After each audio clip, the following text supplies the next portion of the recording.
Hello नमस्कार सत श्री अकाल आदाब અને સલામ વાલેકુમ અલ્તબ્લોજ। આજે તમારી સમક્ષ નવો વિડીયો લઈને આવ્યો છું। મિત્રો, કોઈએ સરસ કીધું છે કે સુખરૂ હોતા है इंसान ठोकरे खाने के बाद, रंग लाती है हीना पत्थर पर घिस जाने के बाद।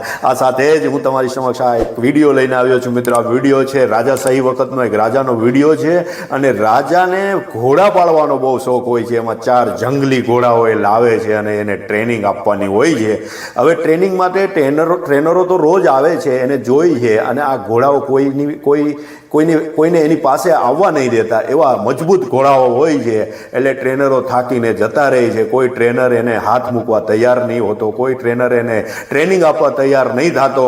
એટલે રાજા પણ એમાં દુઃખી હોય છે અને રાજાની એક શરત હોય છે કે ઘોડાને મારવાના નહીં। એટલે ટ્રેનરો એમાં પણ થોડાક સંકોચાતા હોય છે, કારણ કે ટ્રેનિંગ આપવી એ ઘોડાને પણ અઘરી છે।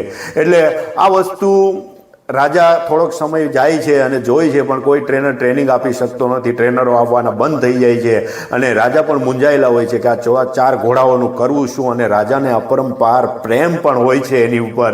હવે મહિના પછી એક માણસ આવે છે, એક છોકરો આવે છે, 20-22 વર્ષનો યંગ છોકરો હોય છે અને રાજાને આવીને એમ કહે છે કે હું આ ઘોડાઓને ટ્રેનિંગ આપી દે। એટલે રાજા કહે છે કે મને મંજૂર છે, આપી દો, પણ એ એમ કહે છે કે મારી 2 શરત રહેશે રાજાજી।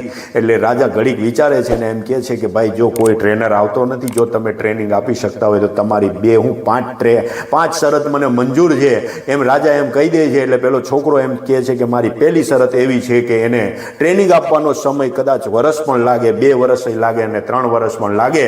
પછી બીજી શરત એવી છે કે હું ઘોડાને જે ખોરાક આપવાનોથી લઈને ઘોડાની બધી જે ટ્રીટમેન્ટ છે એ હું કરીશ, ઘોડાનું પાલન પોષણ અત્યારથી હું કરીશ, એ બધું સુકાન મારા હાથમાં હોવું જોઈએ। એટલે રાજા એમ કહે છે કે એ વસ્તુ મને મંજૂર છે, તું ટ્રેનિંગ આપી દે। અને બીજા દિવસથી એ છોકરો જે ગાર્ડનમાં, જે બગીચામાં, જે ગ્રાઉન્ડમાં જે ઘોડાઓ બાંધેલા હોય છે ત્યાં જાય છે। એ જોઈ છે ઘોડાઓને, એને ખબર છે કે આ જંગલી ઘોડાઓ છે, આ પાસે કોઈને નહીં જવા દે, એટલે કશું જ કરતો નથી। એને ઘાસચારો નાખી દે છે, પાણી પાય છે અને દોડવાનું ચાલુ કરી દે છે। ખુદ દોડે છે છોકરો, ખુદ દોડે છે। ઘોડાઓ એને જોઈ છે, પછી પાછું એને પાણી નાખે છે, ખવડાવે છે, એમ કરે છે।